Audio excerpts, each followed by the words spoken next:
Bonsoir et bienvenue à tous dans ce nouveau numéro du 7-8 l'Hebdo, l'émission de la rédaction pour revenir sur l'actualité départementale de la semaine. Voici les titres. Que la force soit avec eux, l'Armoire Geek lance une nouvelle version de sa boutique dédiée à la saga Star Wars. Après les sorciers et Harry Potter, ce sont les héros de la galaxie et les Jedi qui s'installent à Versailles. Découverte des lieux en avant-première dans quelques instants. Eux semblent avoir perdu la force. Les syndicats n'arrivent plus à imprimer leurs messages et leurs marques dans les mouvements sociaux actuels alors que le contexte paraît idéal. Avec la multiplication des frondes, la convergence des luttes s'avère presque improbable. Nous en parlerons avec Pascal Guillot, enseignant-chercheur à l'UVSQ. Dans le reste de l'actualité, retour sur la fronde contre le projet de commune nouvelle porté par Coignères et Morpa ou encore la secrétaire d'État Marlène Schiappa qui a installé son cabinet durant 3 jours à Trappes. C'est ce vendredi, le Star Wars Day, la journée Star Wars célébrée tous les 4 mai chaque année. La force était présente ce vendredi à Versailles avec l'arrivée d'une boutique consacrée à l'univers de la saga. L'Armoire Geek Star Wars propose des goodies pour tous les fans. Le magasin vient tout juste d'ouvrir ses portes après d'intenses derniers jours de préparation. Découverte des lieux avec Grégory Canalet.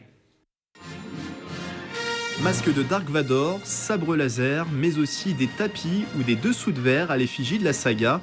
Après une boutique Harry Potter, Versailles a désormais son Armoire Geek Star Wars. Le magasin est situé à 5 minutes à pied seulement du château de Versailles. On s'est aperçu qu'il y a énormément de fans aussi qui sont fans de l'univers de Star Wars. La magie tire sa force de l'univers, donc il fallait oser et c'est ce que j'ai fait. Une boutique pour les fans de tout âge, qu'ils aient connu Star Wars au tout début, dans les années 1970, ou plus récemment avec la nouvelle trilogie et les spin-offs. Les goodies viennent pour la plupart d'Angleterre, des objets qui n'étaient généralement disponibles que sur Internet.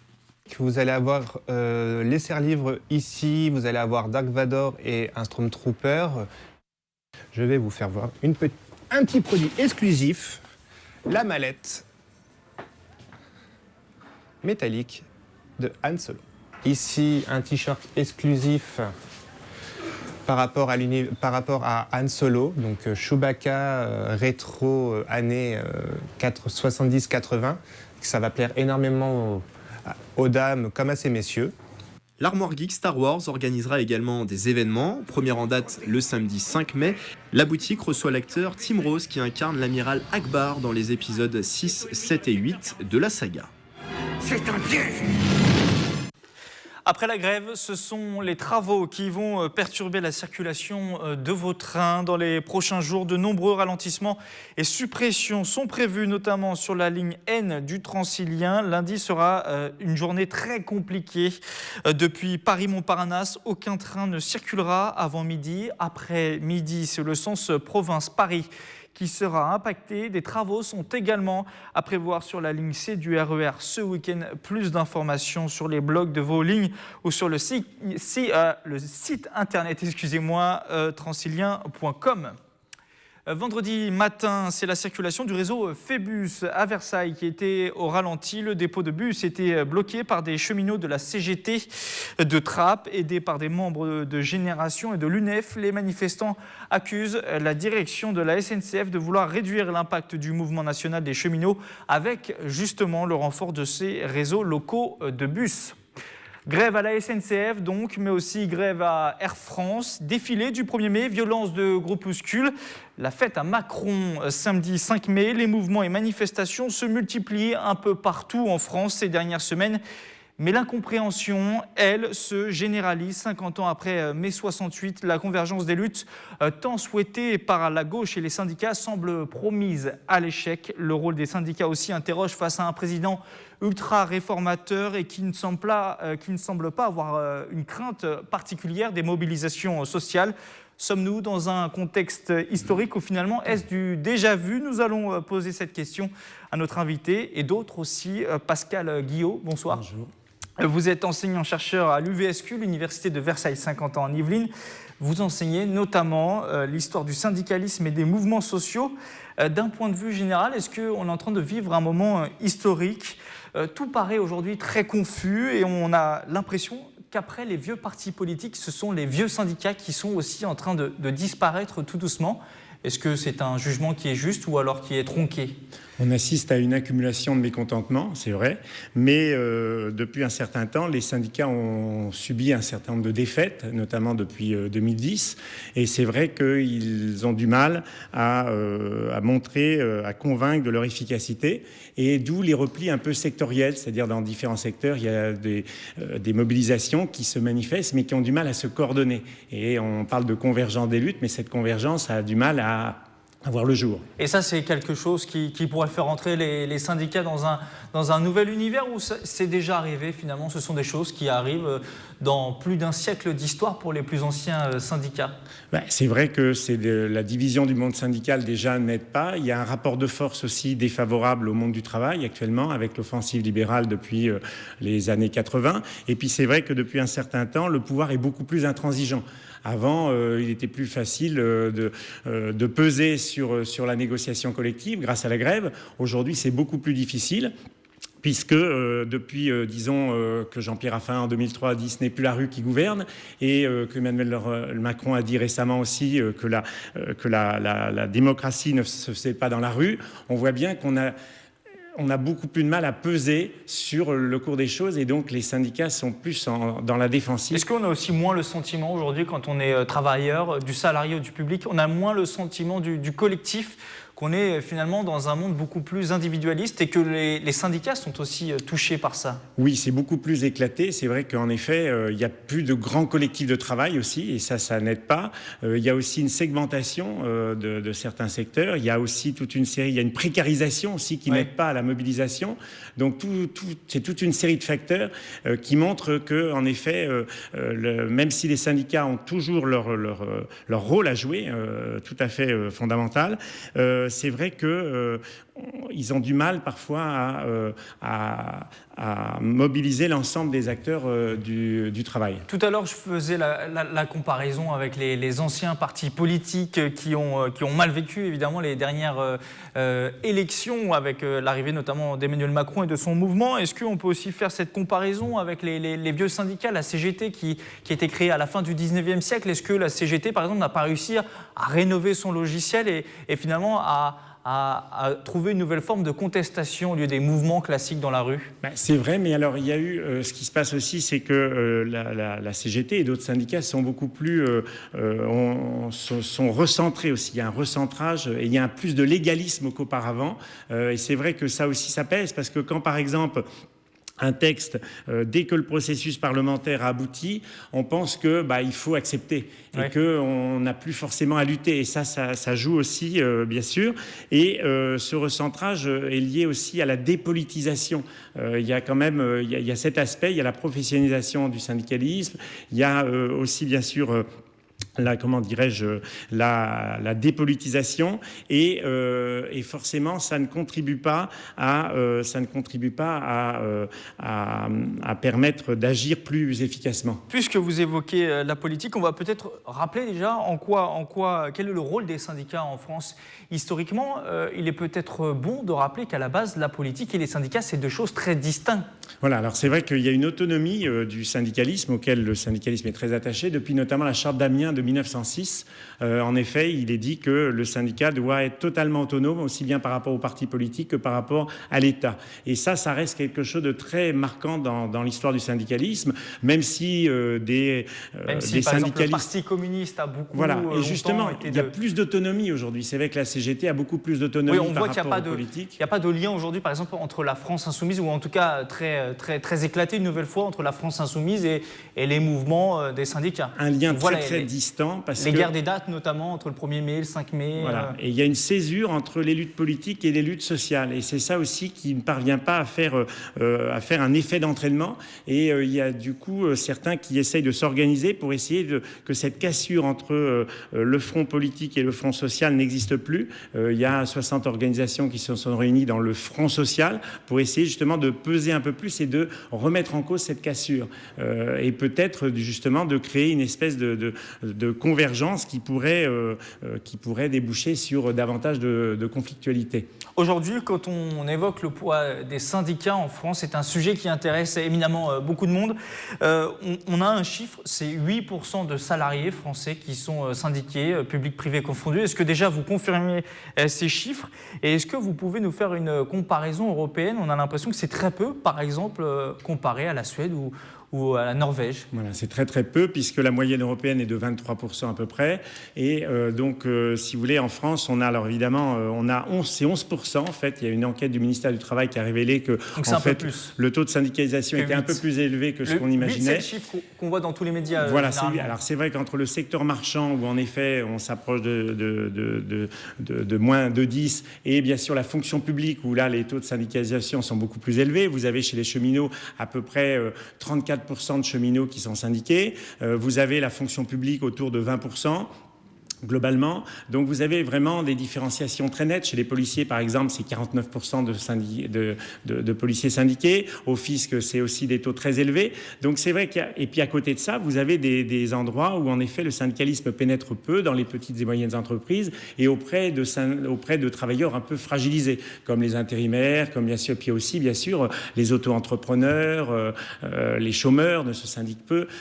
Donc voilà, vous avez vraiment des différenciations très très nettes. Mais en fait, quand même, puis vous avez surtout une participation très active aux élections professionnelles qui prouve que quand même le syndicat est quand même au centre. C'est quelque chose qui intéresse. Mais comment on explique du coup qu'il y ait que 8%, 11% plutôt, excusez-moi, de salariés en France, alors qu'effectivement, on le voit, il y a beaucoup de manifestations. La France est connue pour être un pays très souvent en grève. Alors c'est une idée reçue parfois, mais c'est aussi le cas. Selon les chiffres, comment on explique du coup ce décalage entre la réalité et puis les chiffres? Oui, je crois que si le syndicalisme, comment dirais-je, est fonction. Oh là, ça va, je suis désolé là. Non, allez-y. Du coup, vous pensez comment on explique le décalage entre le chiffre des 8%, mais ce sentiment que tout de même les Français sont souvent en grève et que du coup les syndicats ont quand même un poids important dans la société, malgré le taux de syndiqués qui est très faible, 8 ou 11%. Voilà, c'est-à-dire qu'en fait, je pense que le syndicat, il a il s'est un peu professionnalisé aussi. D'accord. Et ça, les gens pensent qu'effectivement le syndicat est un peu coupé des réalités concrètes. Ça, c'est un souci. Le syndicat n'arrive peut-être pas à répondre à certaines interrogations, notamment sur tout ce qui concerne, par exemple, l'écologie, tout ce qui concerne, par exemple, le féminisme. Les femmes sont très peu représentées au sein du monde syndical. Donc, il y a peut-être une volonté. Il y a aussi de la part des salariés une peur que le syndicat ne représente pas véritablement le monde tel qu'il est aujourd'hui. Et il y a une petite déconnexion parce que le syndicat s'est beaucoup professionnalisé. Il y a même d'ailleurs des dirigeants syndicaux qui ont qui ont eu des responsabilités politiques. Oui. Par exemple, le directeur de cabinet adjoint de Mme Pénicaud était en effet issu de FO. Donc il y a cette confusion des genres aussi entre le politique et le social. C'est-à-dire les gens pensent qu'en effet, en dépit de ce qu'on a dit tout à l'heure, que le syndicat est toujours à la remorque du politique. Une question très rapide sur cette convergence des luttes, 50 ans plus tard, 50 ans après mai 68. On a l'impression, et pour l'instant c'est clair, que c'est loupé, il n'y aura pas de convergence des luttes pour les syndicats et les mouvements de gauche. Est-ce que vous pensez que c'est définitivement raté pour eux, ou alors que finalement le mois de mai est encore assez long et qu'il pourrait se passer beaucoup de choses et qu'on ne peut rien prédire? Voilà, le printemps n'est pas terminé. En effet, il peut y avoir un mouvement qui peut surgir, même si c'est très difficile, parce que justement l'État cherche à jouer sur le pourrissement, sur l'épuisement. C'est ça, on a une intransigeance du pouvoir politique, comme je le disais aujourd'hui, et c'est beaucoup plus difficile de mobiliser dans ces conditions. Mais il y a quand même encore les syndicats sont un contre-pouvoir encore aujourd'hui. N'est pas mort. Voilà, il y a encore un contre-pouvoir aujourd'hui qui existe et qui permet peut-être de répondre aux interrogations du monde du travail. Merci Pascal Guillot d'être venu sur notre plateau et d'avoir répondu à toutes nos questions. Je rappelle que vous êtes enseignant-chercheur à l'UVSQ. Merci et bon week-end à vous. Merci beaucoup, je vous remercie. On passe tout de suite au résumé de l'actualité de la semaine.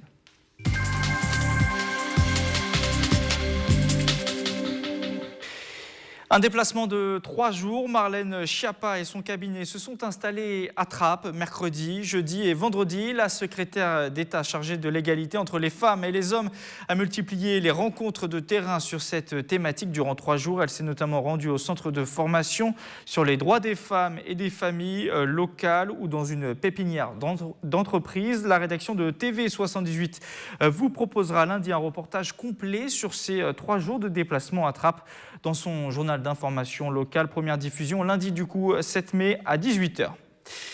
Ils ont dévoilé leur volonté il y a tout juste un mois. Les maires de Maurepas et Coignères veulent rassembler leur ville pour former une nouvelle commune. Un projet détonnant qui est loin de faire l'unanimité. Si le lancement de l'étude sur la fusion a été voté mercredi soir en conseil municipal à Maurepas, les habitants de Coignères, eux, se sont rassemblés devant la mairie.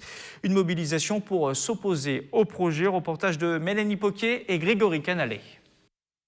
2 villes pour un même projet, 2 ambiances ce mercredi 2 mai. Elle était électrique devant la mairie de Coignères où devait se tenir le conseil municipal, finalement annulé en raison des soucis de santé du maire Jean-Pierre Sevestre. Près de 200 personnes réunies pour dire non à la création d'une commune nouvelle. Ils regrettent la soudaineté de l'annonce et craignent une perte d'identité de Coignères au profit de Maurepas. Je tiens à l'identité de Coignères. Les Coignériens se sont mobilisés et se mobiliseront encore, si c'est nécessaire, pour que Coignères ne soit pas rayé de la carte de la France. De être mis devant le fait accompli, c'est vraiment inadmissible. On a découvert en fait qu'on avait ce projet de fusion qui n'était pas forcément prévu. Donc ça nous a forcément interpellés et amenés à être curieux sur le sujet, à vouloir en savoir plus. Une volonté de rapprochement annoncée le 9 avril dernier. L'une des raisons avancées pour ce projet, faire face à la baisse de la DGF, les dotations de l'État. Avoir toutes les capacités d'aborder les différents dossiers, les différents projets que nous pouvons avoir, notamment les projets importants que nous avons sur la ville de Coignères sur les années à venir. L'argument n'est pas recevable pour les membres de l'opposition à Coignères, à l'origine du rassemblement, car les finances de la commune sont saines. Une fusion entraînerait pour eux, en revanche, une forte augmentation des impôts locaux. Mais cette DGF ne représente que 7% de nos recettes de fonctionnement. Donc c'est presque rien. Ici, on a des entreprises, on a tout ça. Donc c'est presque rien. On peut totalement se passer de la DGF. C'est peut-être pas la même situation à Maurepas. Une pétition pour demander la tenue d'un référendum local sur le sujet a été lancée. Elle aurait recueilli près de 1500 signatures à Coignères, où le projet ne passe pas également pour quelques élus de la majorité. Il serait 8 membres du groupe majoritaire sur 17 à s'opposer à la création d'une commune nouvelle avec Maurepas. Nous sommes quelques-uns, dont certains sont des membres du bureau municipal, à avoir donné un avis très défavorable pour la fusion, qui nous paraît être un projet insuffisamment mûr, en tout cas en l'état actuel des choses, et d'autre part, c'est une fusion qui est très déséquilibrée au détriment de notre commune. Au même moment, ce mercredi 2 mai, se tenait le conseil municipal à Maurepas. L'ambiance s'est échaudée quelque peu. Après un échange houleux avec le premier adjoint Erwan Le Gall, l'élu d'opposition PS Ismaïl Avan a décidé de quitter l'Assemblée. Le conseil municipal a finalement adopté le lancement de l'étude concernant la création d'une commune nouvelle avec Coignères. 2 élus n'ont pas pris part au vote, dont Ismaïl Avan. 4 se sont abstenus. Pas d'opposition à un rapprochement avec Coignères sur le fond, mais tout s'est fait beaucoup trop vite. La communication a été très mal faite. C'est vraiment dommage parce qu'il y avait certainement des choses à voir ensemble, de façon à ce que chacun soit gagnant. Malgré l'approbation de Maurepas, le dossier de fusion est pour le moment stoppé tant que le conseil municipal de Coignères n'aura pas validé également le lancement de l'étude commune entre les 2 villes. Une fois que les études ont été votées du côté de Coignères, on pourra les lancer et ensuite engager la suite. En tout cas, nous avons un calendrier. Nous souhaitons poursuivre les réunions publiques et les ateliers de travail avec les habitants au moins avant l'été, avant d'arriver au vote avant la fin de l'année. Dans un communiqué distribué aux habitants lors du rassemblement, la municipalité de Coignères indique qu'elle va organiser une concertation collective pour décider de la suite donnée au projet de création d'une commune nouvelle avec Maurepas. À Saint-Quentin en Yvelines, toujours cette semaine a été franchie une nouvelle étape pour les travaux du pont Schuler, la structure qui relie la ville de La Verrière à Maurepas en passant au-dessus de la N10. Il y a quelques jours, les ouvriers ont coulé le béton sur le nouveau tablier du pont. Les détails avec ce sujet de Nicolas Dandré. La dernière phase des travaux du pont Schuler est enclenchée. La nouvelle partie du pont a été bétonnée par les ouvriers, une épaisseur de 70 cm coulée sur le tablier.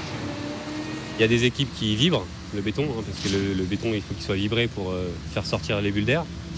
Et il y a d'autres équipes qui sont en train de faire le talochage, qu'on appelle couramment des dallagistes, et pour avoir une surface vraiment lisse, une finition vraiment lisse. Pour rappel, cette partie du pont sera destinée à la circulation des bus dans les deux sens, avec l'objectif de fluidifier le trafic routier sur cet itinéraire. C'est la dernière étape où on a vraiment du béton. Et après, derrière, on va passer ce qu'on appelle les finitions, donc la mise en place de l'étanchéité, la mise en place des garde-corps périphériques et l'habillage en termes de serrurerie, donc les corniches extérieures. Et donc tout ça, ça nous amène, si vous voulez, en gros, le pont, il serait circulable en septembre 2018.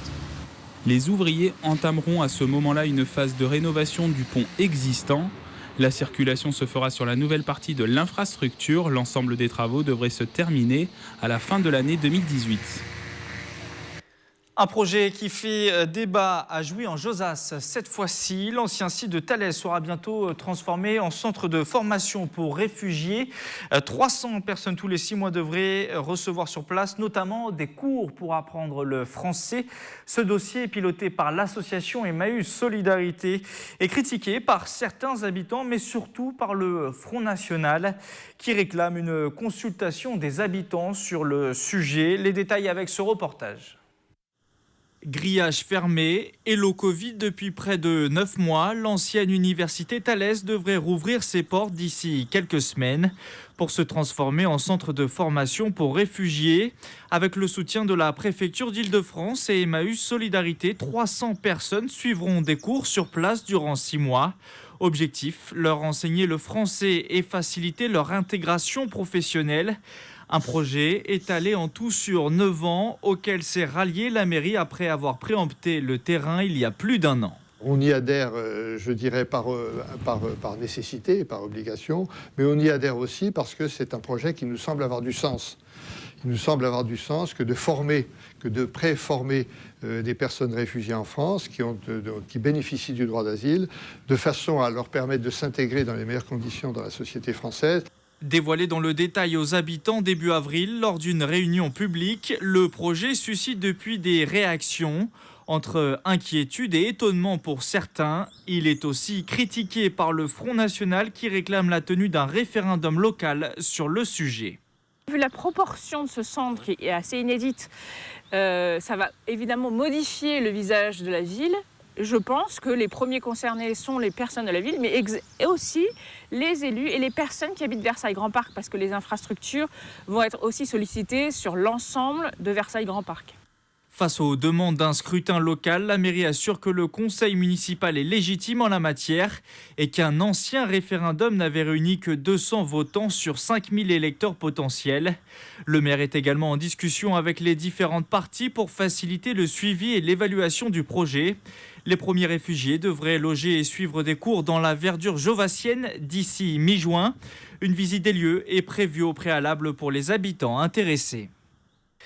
Des déchets à perte de vue depuis plusieurs années. La plaine agricole de Carrières-sous-Poissy est victime de déchargements sauvages.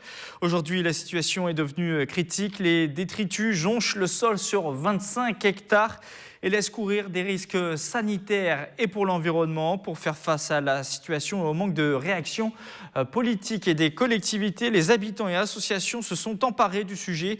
Anthony Effroy, le président de Rives de Seine-Nature Environnement, était sur notre plateau mercredi soir pour évoquer cette actualité. Son association vient de déposer plainte auprès du procureur de la République de Versailles. Extrait. Il y a beaucoup de matériaux qui présentent une dangerosité importante. On a des plaques d'amiante qui sont concassées, donc qui peuvent justement entraîner des dispersions de ces paillettes d'amiante et donc avoir un effet sur les populations. On a un certain nombre de solvants aussi qui sont déversés comme ça de manière totalement sauvage en pleine nature. Donc tout ça, on estime qu'il y a aujourd'hui des incidences sur évidemment l'environnement et puis aussi probablement sur la santé des riverains. Donc on souhaite que les services de l'État s'emparent eux aussi de ce dossier. Et des habitants et des associations telles que Mathieu Lavaude se sont emparés du sujet. Votre association, ça fait combien de temps qu'elle est sur le dossier? Alors ça fait plus d'1 an déjà qu'on a alerté les différents pouvoirs publics. On a alerté le préfet des Yvelines, on a alerté les maires des communes concernées, les députés des 2 circonscriptions également concernées. On a aussi proposé un certain nombre de solutions qui auraient permis dans un premier temps de sécuriser la plaine et donc d'empêcher les nouveaux apports. Malheureusement, nos demandes de table ronde n'ont jamais reçu une suite favorable et on n'a pas eu vraiment beaucoup d'écoute de la part ni de la communauté urbaine Grand Paris Seine-et-Oise, ni de l'ensemble des élus du secteur.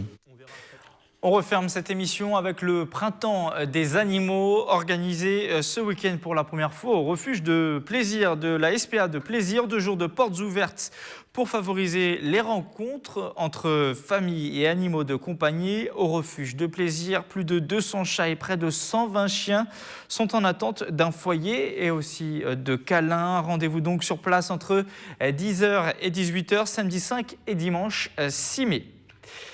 C'est la fin de ce 7-8 l'hebdo, retour de l'actualité en direct lundi à 18h sur l'antenne de TV78. D'ici là, vous pouvez rester connecté et informé grâce à notre site internet tv78.com et notre application aussi TV78. Bon week-end à tous et à la semaine prochaine.